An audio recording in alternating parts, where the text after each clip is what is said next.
इस भारत भूमि पर ऐसे अनगिनत योद्धा हुए जिन्होंने मुगलों के हर एक हमले का जवाब अपनी तलवारों के बलबूते पर दिया। शीश कट गए, धड़ लड़ते रहे, पर कभी स्वाभिमान नहीं झुकने दिया। रजपूती लाज रखने अपना सर्वोच्च निछावर कर दिया। ऐसे ही एक वीर कल्याणदास राठौड़ थे। नमस्कार दोस्तों, स्वागत है आपका आपके अपने चैनल यूनाइटेड राजपूताना में। मैं फिर से हाजिर हूँ एक अदम्य साहस और वीरता से भरा किस्सा लेकर। तो शुरू करते हैं दोस्तों। मारवाड़ के राव चंद्र सेन के पुत्र रायमल और उनके पुत्र कल्याणदास ने अकबर जैसे शक्तिशाली शासक को भारत की स्वतंत्रता, भारतीय लोगों का मनोबल और आत्म गौरव का अद्भुत परिचय कराया था। कल्याणदास राठौड़ जैसे अभयधारियों ने ही भावी शताब्दियों में स्वतंत्रता आंदोलन का पूर्णाभ्यास किया था। अकबर ने कुछ चित्रकारों को राजस्थान भेजा था जिससे कि वह सुंदर राजकन्याओं की जानकारी पा सके। चित्रकारों ने आकर कल्याणदास राठौड़ की राजकन्याओं के चित्र दिखाए।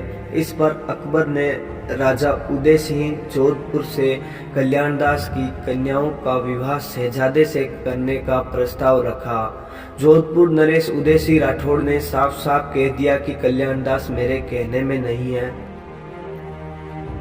अतः अकबर ने बाला भूपत के पुत्र को एक मुसलमान खान के साथ बातचीत करने सिवाड़े भेजा।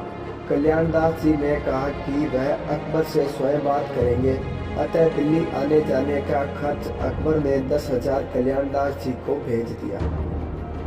बादशाह से मिलकर कल्याणदास राठौड़ ने विवाह की तैयारी हेतु 10 लाख रुपए लिए तथा शहजादे ने 4 लाख रुपए व एक घोड़ा दिया। यह धन प्राप्त करके कल्याणदास राठौड़ ने सिवाड़े के दुर्ग को मजबूत करके सेना तैयार कर ली। समय आने पर शहजादे की बारात सिवाड़े के पास देवलियाली गांव में आकर रुकी। वहां कल्याणदास राठौड़ ने सुंदर जूतियों का जोड़ा भिजवा दिया और कहा कि वधू की जगह तो यह जूतियां ही तुम्हें मिलेगी। शहजादा यह सब सुनकर क्रोधित हो गया और दिल्ली से कई हजार सेना मंगाई और दुर्ग का घेरा डाल दिया। कई महीनों तक घेरा पड़ा रहा। तब एक नाई वालिया ने दुर्ग का भेद देखकर रात को सीढ़ियों द्वारा 200-400 शत्रुओं को भीतर चढ़ा दिया।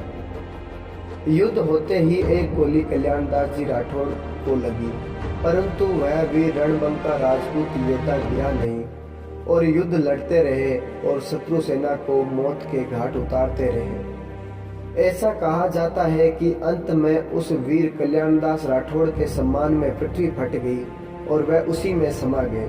वैशाख सुदी 13 के दिन दुर्ग शत्रुओं के हाथ में चला गया। मुगलों के 1200 सैनिक मारे गए। इसके पश्चात मुगलों ने नाई वालिया को विश्वासघात का दंड उसकी हत्या करके दिया। ये घटना अकबर द्वारा भारतीय राजपुरुषों के आत्मसम्मान और गौरव को तोड़ने के असफल प्रयास का उदाहरण प्रस्तुत करती है।